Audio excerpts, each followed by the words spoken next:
दोस्तों, क्या आप लोगों ने भी नोटिस किया कि हिंदुस्तान में एक नई लहर चली है जिसका नाम है डिवोर्स लहर। हर दूसरे बंदे का बंदी का डिवोर्स हो रहा है। क्यों? Hello guys and welcome back to the another episode. इस क्यों का जवाब मैं आज के वीडियो में आप लोगों को दूंगा। ये हो नहीं रहा, ये कराए जा रहे हैं। कौन करा रहा है, कैसे करा रहा है, ये जानने के लिए इस वीडियो को एंड तक देखिएगा। तो दोस्तों, एक रिसर्च कहती है कि 80s 90s बॉर्न जो लोग हैं, चाहे वो लड़का लड़की, मैक्सिमम इनमें टारगेट जो है औरतों को किया जाता है, प्रोवोक उनको किया जाता है, क्योंकि औरतें बहुत इजीली जो है वो प्रोवोक हो जाती है और इनका कब कब में कट जाता है इनको पता ही नहीं चलता है। आदमियों को फिर भी थोड़ा सा इस लीग से थोड़ा सा हटे हुए हैं वो, क्योंकि वो जल्दी से इस ट्रैप में आते नहीं है। बहुत औरतें बहुत जल्दी ट्रैप में आ जाती हैं, खास करके वो औरतें जो 8 से 10 घंटे बाहर रहती हैं, जो जॉब करती हैं। रिसर्च ये भी कहती है कि जो औरतें 8 से 10 घंटे 8 घंटे 9 घंटे की तो मिनिमम नौकरी ही होती है, उसके बाद में आना जाना ऑफिस में रहना, 100%, 99.99 भी नहीं, 100% जो 80-90 बोन जो आज की डेट में मतलब लगा लो 30 से 40 साल के बीच में एवरेज औरतों की उम्र होगी, उनके सबके डिवोर्स होने तय है। और वो कैसे हो रहे हैं, मैं आप उस एग्जाम्पल के तौर पे समझना। कोई भी लेडी जो घर से बाहर जाती है, काम करती है, जॉब करती है, वो अपने परिवार को सपोर्ट करने के लिए करती है, लेकिन वहाँ जब वो ऑफिस में पहुँचती है तो वहाँ उन्हें भड़काया जाता है। और ये भड़काता कौन है? ये है वो सारे के सारे ठरकी मर्द जो अबव 40 है या 30+ है, जो खुद की जिनकी शादियां हो चुकी हैं। अब जो 40+ 45+ है, जाहिर सी बात है भाई, वो जो कॉलेज में तो उसके पास एक्सेस है नहीं है, क्योंकि वो भी जॉब कर रहा है, वो भी 10-12 घंटे के लिए 8-10 घंटे के लिए बाहर रह रहा है, तो भाई उसके पास तो कॉलेज का एक्सेस नहीं है, वो ट्यूशन नहीं जाता है, कहीं नहीं जाता। तो उसको वो माहौल बनाना है, वो अपने ऑफिस में ही रखना है भाई साहब की। अब यहीं की महिलाओं के साथ भाई साहब छेड़छाड़ कर सकता है, बाहर तो कहीं जा नहीं सकते। तो ये पूरी की पूरी जो ठरकी आदमियों की जो सोसाइटी है ना, ये क्या चाहती है? अब भाई घर में तो इनकी शादी हो चुकी है, बीवी है, अब करे क्या, टाइम पास कैसे करे? अब इनको चाहिए कि वो सारी औरतों की कम्युनिटी बढ़ती चली जाए, बढ़ती चली जाए, डिवोर्स औरतें बढ़ती चली जाए। अब वो उनका ट्रैप है एक तरीके से। उसकी शुरुआत कहाँ से होती है? उसकी शुरुआत होती है सिंपल तारीफों से। अरे मैडम, बड़े खूबसूरत लग रहे हो आप तो। हस्बैंड बहुत लकी है मैडम, आपका हस्बैंड बहुत लकी है। अरे मैडम, उनकी खुद की लुगाई घर पे बैठी हुई है, कईयों की तो दूसरी जगह ऑफिस जा रही है, उनके साथ भी सेम ही चीज़ हो रहा है। क्योंकि वो कर्मा है ना, जो तुम दूसरों के साथ कर रहे हो तो तुम्हारे साथ भी सेम टू सेम चीज़ें तो होनी ही होनी है भाई साहब। बहुत सारे लोग जो नहीं भी इस जाल में पड़े हुए हैं, उनके साथ भी ये चीज़ हो जाती है। क्योंकि हमारे जैसे जो हाउस हस्बैंड बन के सोचते हैं कि यार अपनी बीवी का ख्याल रखेंगे, घर में बैठेंगे, बच्चे पालेंगे, यूट्यूब से जो बनेगा तो पैसे कमा लेंगे। तो मैं तो खुद का ही सब्जेक्ट बन गया भाई, मैं तो इस चीज़ से भुगता हूँ। इसीलिए मैंने ये सारी रिसर्च खोजी है, क्योंकि मैंने सोचा कि मैंने कहाँ कमी छोड़ी भाई। चलो ऑफिस वाले तो जा रहे हैं, ऑफिस वाले तो कर रहे हैं, मैं तो कहीं ऑफिस ही नहीं जाता, मैं तो किसी की लुगाई छेड़ता ही नहीं, मैं तो किसी को बोलता ही नहीं कि तुम्हारा हस्बैंड बहुत लकी है, काश इसकी जगह मैं हो जाता, ये हो जाता, वो हो जाता। अरे तुम्हारा हस्बैंड तो बड़ा वो टाइम ही नहीं है ना। टाइम वो औरतों को पास टाइम ही नहीं है अपने घर परिवार को देने के लिए, क्योंकि उन्होंने सारा टाइम तो अपने ऑफिस में दे दिया। अब वहाँ के जो कलीग्स उनके पास साथ है, वो चाहते हैं कि ये यहीं की नहीं, दूसरी जितनी भी महिलाएं हैं उनका डिवोर्स हो जाए, ताकि उनके पास एक्सेस बहुत ईजी हो जाए। इसीलिए ये दर बदर बढ़ता चला जा रहा है, बढ़ता चला जा रहा है। अब ये और बढ़ेगा, 2030 तक आते आते ये तो बिल्कुल निस्ते नाबूद हो जाएगा। इन औरतों का बहुत बुरा कटने जा रहा है। फिर ये इन औरतों को क्या हो जाता है कि चलो अब तो हमने डिवोर्स ले लिया, एक काम करो, सोलो ट्रैवल पे निकल जाओ, दुनिया देख के आओ। सोलो ट्रैवलिंग करते करते करते करते भाई साहब, यार मुझे बोलना तो नहीं चाहिए, इनको 8-10 आदमी जो होते हैं ना, वो चेक कर चुके होते हैं। फिर इनको एंड में जाके अभी अभी तो ये जाल में फंस रही है सारी की सारी। अभी इनकी 50-55 की एज आई नहीं। अभी कोई मैक्सिमम जो डिवोर्स औरतों की जो एज है वो 32 से 40 साल है। उन्हीं को क्योंकि अब यार 19-20 साल की लड़की शादी तो कर नहीं रही है। ज़्यादातर शादी मैक्सिमम 25 के बाद ही होती है। 3-4 साल में हर कोई अपनी शादी से थोड़ी लाइफ जो है वो बोरिंग हो जाती है। और फिर जब जो हस्बैंड वाइफ दोनों मंडे टू सैटरडे जॉब पे जा रहे हैं, काम पे जा रहे हैं, उनके पास बचा क्या है? 1 घंटा रात को बिताने के लिए बच रहा है। बातें उनके बीच में बंद हो चुकी है। मैक्सिमम टाइम वो दूसरे आदमियों के साथ बिता रहे हैं। अब मैं अपना ही एग्जाम्पल दूं तुम्हें, मेरी वाइफ रोज एक कलीग के साथ बैठ के गाड़ी में, एक ही गाड़ी, वो छोटी सी सेंट्रो जिसके बीच में आर्म रेस्ट भी नहीं होता है, वो रोज एक बंदे के साथ 3 से 4 साल तक एक ऑफिस में जाती रही। और मुझे लगा ठीक है यार, अब क्या करे, कलीग है, वहीं रहता था वो। अपने घर से डेली किसी से लिफ्ट मांग के कभी कहीं गाड़ी में आता था। मेरी वाइफ एक भी दिन नहीं बोलती थी कि भाई तू चला जा अपने आप से, मैं आ जाऊंगी। साथ जाना साथ आना, ऊपर से सेल्स का काम, दिन रात साथ घूमना। हाँ, कहीं चाय पी रहे हैं साथ में, पानी शेयर हो रहा है एक ही गाड़ी में बैठे बैठे, एक ही चॉकलेट खाई जा रही है, चाय पी रहे, आधी तू नमकीन खा रहे तो आधी तू। तो कहीं ना कहीं यार जाहिर सी बात है यार, मेरे से ज़्यादा अगर कोई दूसरा आदमी उसके साथ टाइम स्पेंड करेगा, ऑफिस कलीग हो चाहे कुछ भी हो, तो भाई मेरे लिए तो टाइम बचा ही नहीं। बाकी आगे की कहानी तो हर चीज़ को लफ्ज़ों में बयां कर भी नहीं सकते हैं, अपनी ही बात है। तो इसका तो जो सब्जेक्ट था वो मैं खुद ही बन गया। इसकी रिसर्च मैंने खुद ही अपने ही ऊपर कर डाली कि यार ये हो क्यों रहा है, इसको इसकी गहराई तक जाना बहुत ज़रूरी है। वरना ये सारी, मेरा तो चलो कटा ही कटा है, मेरे जैसे ना जाने और कितने लोग हैं उनका भी ऐसे ही कटेगा इन साले ठरकी आदमियों के चक्कर में। क्योंकि ये चाहते ही नहीं है कि भाई किसी का, इनके पास बचेगा क्या, छेड़ेंगे किसको, फ्लर्ट किसके साथ करेंगे। तो तुम्हारा हस्बैंड चूतिया है, तुम्हारा ये खराब है, तुम्हारा वो अच्छा नहीं चल रहा है, वो अच्छा नहीं चल रहा है। धीरे धीरे फिर क्या होता है, औरतों को ये लगता है कि बाहर की दुनिया में मेरी इतनी इज्जत है, बाहर मुझे इतनी सुंदर कहा जाता है, घर में आते ही बहनचोद मैं नौकरानी बन जाऊं, मैं झाड़ू कटका करूं, मैं खाना बनाऊं इनके लिए, ये करूं वो। बहनचोद रिबेलियन बन जाती है सारी की सारी औरतें, हमें नहीं कर। फिर उससे क्या होता है, हस्बैंड औरत के बीच में जो है तनाव बढ़ता है, लड़ाई झगड़ा बढ़ता चला जाता है। फिर एक दिन ऐसा आता है कि भाई साहब छोड़ के दोनों एक दूसरे को हाय तौबा मचा देते हैं। और आदमियों को कोई नहीं मिलता, कोई औरत नहीं है आदमी को कहने वाली अरे बड़े हैंडसम लग रहे हो आज तो, व्हाट अ लकी गर्ल, क्या बात है, लकी है वो। तो ऐसा आदमियों के साथ जनरली होता ही नहीं है भाई साहब। ये वही ठरकी आदमी होते हैं जो खुद जाके दूसरों की औरतों को छेड़ रहे होते हैं, फिर घर में आके इनकी औरत इन्हीं के साथ ही तांडव कर रही होती है। मैं तो इस ट्रैप में फंसा कैसे, मुझे खुद ये जानना था कि यार मैं इस ट्रैप में कैसे फंस गया। मेरा तो कोई लेना देना भी नहीं था, मैं तो घर में ही पड़ा रहता था। बट ये कि उसको जो भरने वाले लोग थे, फिर मुझे उनकी जब बातें समझ में आने लगी धीरे धीरे करके, अरे वो तो यूट्यूबर है, वो तो बन गया, अरे उसके पास तो बहुत एक्सेस होगा, उसके पास तो ये होगा फलाना। मैंने खुद बात करते हुए सुना। फिर मैंने जब पहली दफ़े अपनी बीवी को अपनी ही बारे में गॉसिप करते हुए, अपनी ही बारे में बुराई करते हुए सुना, उस दिन मुझे समझ में आया यार साहिल बाबू तुम भी इस ट्रैप में फंस चुके हो। फिर मैं वो सब करता चला गया मुझे, क्योंकि ये आगे तक पूरा जानना था ना, इसकी कहानी पूरी समझनी थी कि ये है क्या चीज़, कहाँ जाके इसका अंत होने जाएगा, वो चीज़ मुझे देखनी थी। फिर वो जो बोलती गई मैं करता गया, मैं सुनता गया, मैं करता गया। मैं अपने आप का, मैंने गुरुजी पीछे देख रहे हो, ये मेरे ओशो गुरुजी, ये कहते हैं साक्षी बनो, उसमें घुसो मत। अपना एक हिस्सा ऐसा अपने आप को, जैसे मैं हूँ, मैं देख रहा हूँ यहाँ साइड से बैठ के, पता नहीं आप लोग इस चीज़ को समझोगे या नहीं, मैं देख रहा हूँ कि मैं इस टॉपिक पे बात कर रहा हूँ, वीडियो बना रहा हूँ, वो मेरी एक आत्मा का एक हिस्सा है, वो मेरी आत्मा है जो यहाँ साक्षात मेरे साथ, मेरे गुरुजी कह लो, आप उसको कोई रूप भी दे सकते हो, वो बैठे हैं, वो देख रहे हैं, या मेरी ही आत्मा मुझे देख रही है ये सब करते हुए। तो मैं, अब मुझे सारी चीज़ें समझ में तो आ रही है कि यार ये हो रहा है, ये हो रहा है। मैं कैसे समझाऊँ अपनी वाइफ को, वो सुनने को तैयार नहीं, वो समझने को तैयार नहीं कि नहीं। वो ट्रैप में तब तक फंस चुकी थी बुरी तरह से। जब मैं मुंबई से आया, मैंने ओशो को सुनना शुरू किया, 1-2 साल तक वो ट्रैप में फंस चुकी थी, उसे निकालना बहुत ही मुश्किल था। और अभी भी जो औरतें भी जो इस ट्रैप, क्योंकि औरतों को ये एहसास है ही नहीं है कि हम इस ट्रैप में फंस चुके, उसको लगता नहीं ये नेचुरल है, ऐसा तो है, ये तो सच बात है, वो सच नहीं है। तुम सब ट्रैप में फंस चुकी हो, जितनी भी हो, जितने भी तुम ऑफिस जा रही हो, जितने भी लोग तुम सोच रहे हो कि यार हम डिवोर्स ले लेते हैं, हमारा पति नपुंसक है, हमारा पति नकारा है, हमारा ऐसा, हमारा फलाना ढिमकाना, जो भी तुमको बाहर से तुमको वैलिडेशन मिल रही है ना जिस भी चीज़ की, क्योंकि कोई भी पुरुष, कोई भी आदमी जो है वो नहीं चाहता कि कोई भी आदमी, छोड़ो औरत भी, कोई नहीं चाहता कि दूसरा जो कपल है वो एक हैप्पी मैरिड लाइफ जिए, कोई नहीं चाहता। और जो हम तो, हमारे जैसे तो बहुत ही एवरेज वाले जो मिडिल क्लास वाले लोग हैं, यहाँ से उठ के जब हम जैसे यहाँ पहुँचते हैं, इन जैसे गुरुओं की शरण में पहुँचते हैं, तो और इतने सुंदर मेरे 2 बच्चे, भाई माशाल्लाह कमाल के 2 बच्चे हैं मेरे भाई, बेहद खूबसूरत।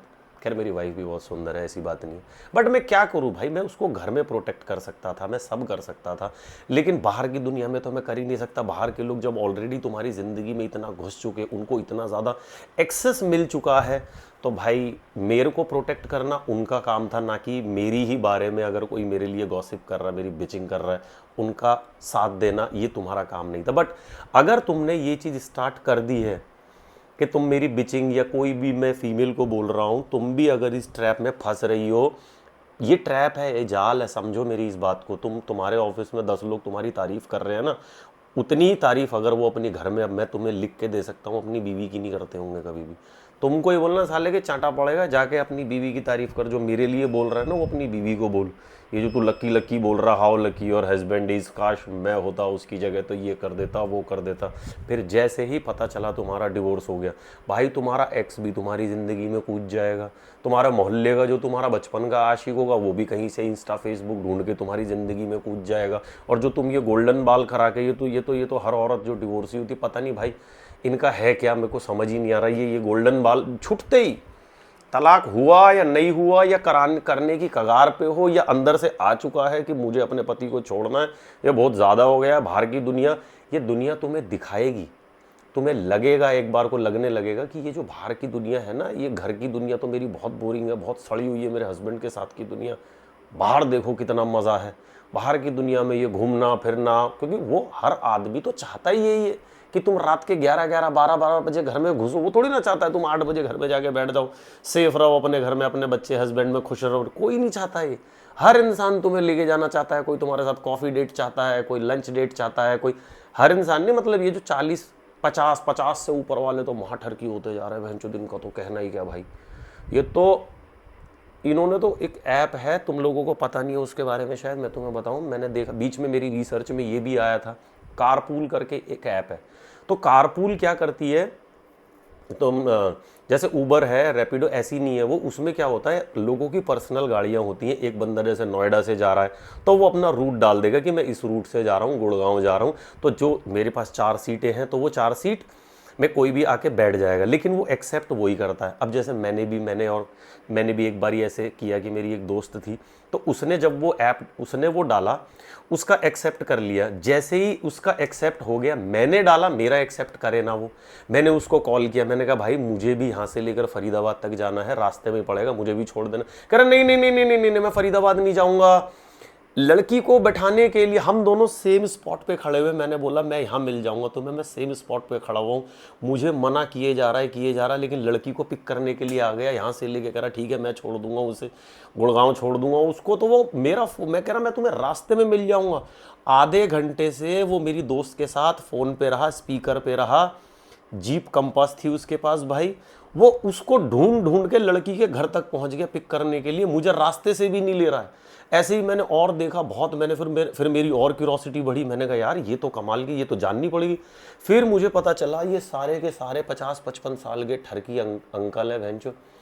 इनके पास अच्छी गाड़ियाँ हैं सबके सब, किसी के पास स्कोडा है, किसी का क्रेटा, सेल्टॉस, जो भी अच्छी गाड़ी है सबके पास है। ये वैगनर फैगनर वाले नहीं है, ये सारे अच्छे। ये जाते ही अपने आप को कॉर्पोरेट वाला बोलते हैं। इनके पास जैसी भाई किसी एक लड़की की रिक्वेस्ट आएगी, तुरंत बैठा लेंगे। फिर उन पैसे भी नहीं, और पैसे कैसे डालेंगे सोचो, नोएडा से गुड़गांव तक के कुल 80 रुपये डाल देता वो। अब लड़की कह रही है बहुत ही बढ़िया भाई साहब 80 रुपये गुड़गांव पहुंच जाओ, और वहां जाके वो पैसे भी नहीं ले रहा। फरीदाबाद से गुड़गांव जाने के उतने पैसे भी नहीं। अरे छोड़ो रहने दो, इट्स ओके, कोई बात नहीं।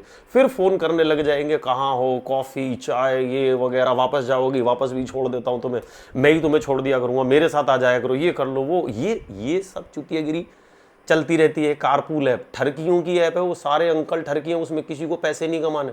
अब जिसके पास 15-20 लाख रुपए की गाड़ी होगी, और सबके पास एक ही कहानी, टाइम पास हो जाता है, अकेले बोर होता हूँ, टाइम पास हो जाता है, साथ में कोई मिल जाता है, बोर हो जाता हूँ।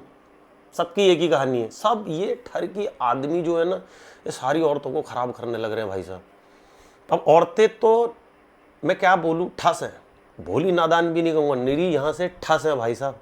ये कब इनके ट्रैप में ही सोचती है अरे मेरा 80 रुपये का फायदा हो गया। अरे वो अंकल तो इतना शरीफ था, कितना जेन्युइन था वो अंकल तो, ओ हो देखो तो मेरे लिए अगले दिन में देखो मेरे लिए खाना भी ले आया, देखो मेरे लिए ये भाई वो अच्छा बनेगा, क्योंकि उसके अंदर मन में यहाँ हरामखोरी चल रही है। वो तुम्हें अच्छा बन के दिखा। हम तो साले हैं ही हरामी, हम तो किसी को अच्छा बनने का नाटक ही नहीं करते, हम तो शुरू से दिखा हम हरामी ही हैं, हम अच्छा बनने का ढोंग करते ही नहीं कभी भी। खैर मैं अपनी बात भी नहीं कर रहा, हम लोग तो ना कॉर्पोरेट में करते ना कभी ऐसे कारपूल। तुम मत करने लग जाना सालों ठरकी, तुम मत बन जाना कभी कारपूल ऐप करके। तुम सोचो हम भी कर लेते हैं भाई साहब, हम भी 2-4 को बिठा लेते हैं, ऐसा नहीं करना। तो ये औरतें जो यहाँ से भाई, बुरा ना मानना, कसम से बता रहा हूँ, तुम भोली नादान मत बोलो अपने आप को, अरे हमें क्या पता, हम तो शरीफ है। शरीफ शराफत कुछ भी नहीं है इसमें, ये ठस बुद्धि की निशानी है तुम्हारी। कोई गैर आदमी आके तुम्हारी ज़िंदगी में घुस रहा है, तुमको तारीफ हो के पुलिंदे बांध रहा है तुम्हारे, आओ बैठो। कोई वर्कआउट करने आ जाता है तुम्हारे साथ वर्कआउट डेट हो जाती है। किसी के साथ भी तुम उठ के पिक्चरें देखने चली जाती हो। ये ठस बुद्धि की पहचान है और क्या है। ये समाज तो चाहता ही चाहता है, ये 40+ के जितने आदमी हैं ये तो सारे चाहते हैं, ये जितनी भी 30, 35, 40 साल वाली है ये तो चाहते हैं कि इन सब के डिवोर्स हो जाए ताकि हमारी एक्सेस मिल जाए। फिर 2 महीने के लिए कोई और, 3 महीने के लिए कोई और, 4 महीने के लिए कोई, एक एक करके इनको पूरा ऑफिस चेक कर मारेगा। वो चेक नहीं करेगा तो जहाँ भी इनकी एक्सेस होगी, जहाँ भी ये जा रहे होंगे, चाहे जिम जा रहे हो, ऊपर से तुमने करा लिए वो गोल्डन बाल, वो 2 किलोमीटर दूर से ही बता रहे हैं कि तुम डिवोर्सी हो, तुम्हारा तुम तो हो गया बस अब ओपन। अब तो पता चल गया भाई हस्बैंड है ही नहीं, खसमानू खाना करके खेलो भाई इनके साथ। और इनको क्या तारीफ होगी, भूखी सारी महिलाएं मेरे भाई। सिर्फ इनकी ये खास करके डिवोर्सी वाले, जिनको लगता है कि यार हम तो शादी करके फंस गए, हमारा तो चेहरा उतर गया, हमने तो 2 बच्चे पैदा कर दिए। कॉलेज वाली लड़कियों को ये सब नहीं पता, वो भी लेकिन इसी ट्रैप में फंस जाती हैं जब उनकी शादियां हो जाती हैं। तो ये वीडियो मेरा उन्हीं बहनों के लिए है जिनकी शादियां जब हो रही हैं या अभी भी जो इस ट्रैप में फंस रही हैं, प्लीज़ इससे निकलो। ये बहुत ही गंदा जाल है, ये इसका अंत बहुत बुरा है। ये जो लड़कियां अभी जो ले रही है ना, जो 40-42 साल में, अभी इनको पता नहीं है। अभी तुम मेरी बहनों ज़रा 55 की हो जाओ, तुम्हें पता चल जाएगा क्या है। मैं तो इस चीज़ को बहुत ही ज़्यादा नज़दीक से देखा है। अब तुम बोलोगे इतना ज़्यादा देखा है तो अपनी ज़िंदगी क्यों नहीं बचा पाया। भाई देखो, मैं होते हुए देख सकता हूँ, पर जो होनी लिखी है, जो नियति को मंजूर है, जो होगा वो तो होके ही रहेगा।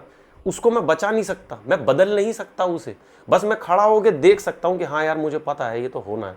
मैं भी कब कब मैं इस जाल में फंस गया, मुझे खुद, मैं तो नहीं फंसा, खैर मेरी वाइफ फंस गई, वो भी इस ट्रैप में फंस गई, इसका हिस्सा बन गई। उसके भी आसपास के लोग हों, चाहे उसके घर जितने भी उसके रिश्तेदार हों, सब हों, दे आर ऑल जेल। वो तो खैर मुझे उनका पता है, उनकी नज़रों में मैंने कभी रिस्पेक्ट से ज़्यादा, रिस्पेक्ट तो कभी देखी नहीं मैंने, सिर्फ और सिर्फ जेलसी देखी है।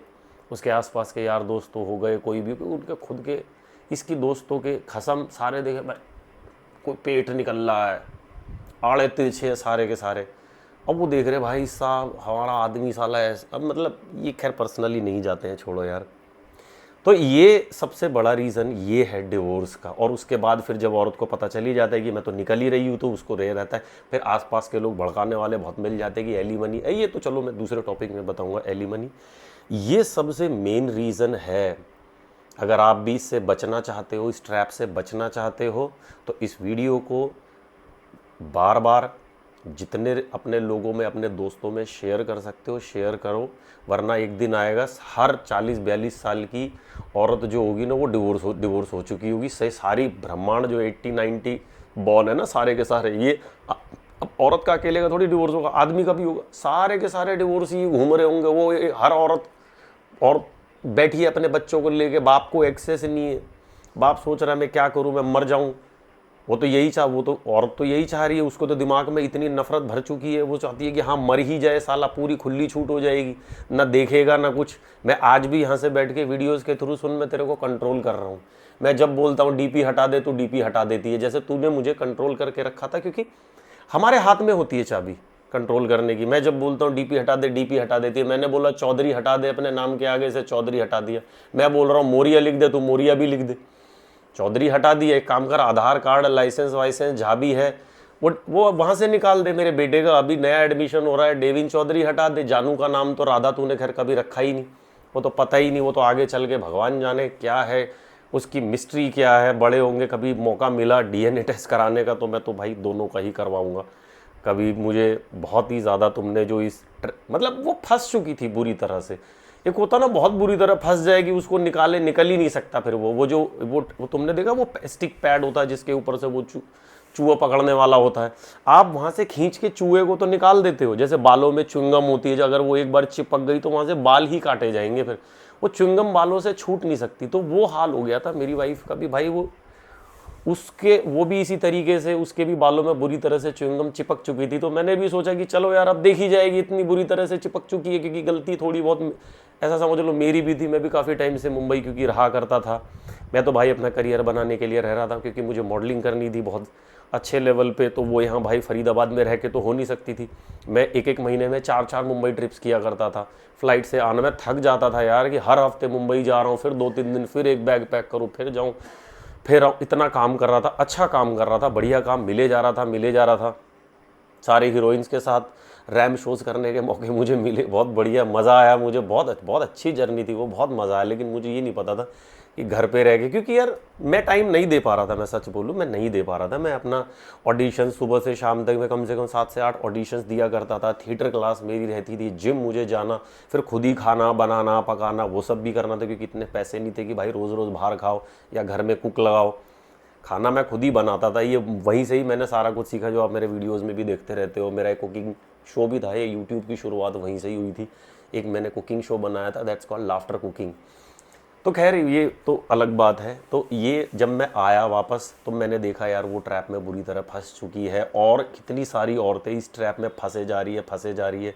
ये मुझे बाद में एहसास हुआ, और अभी मुझे इतने सारे दोस्त रिलेट करते हैं। सेम बात हर औरत अपने पति को बोल रही है, क्योंकि उसके दिमाग में ये बात भरी जा रही है कहीं ना कहीं से। कोई ना कोई किसी ना किसी के आगे वो बोल देती होगी कि यार मैं इसको पैसे देती थी, तो वो बोलते अच्छा जी ये हो गया, अरे वो तो तुम्हारे टुकड़ों पे पलता है ये वगैरह। भाई ये बहुत गंद से गंदा होता चला जाता है।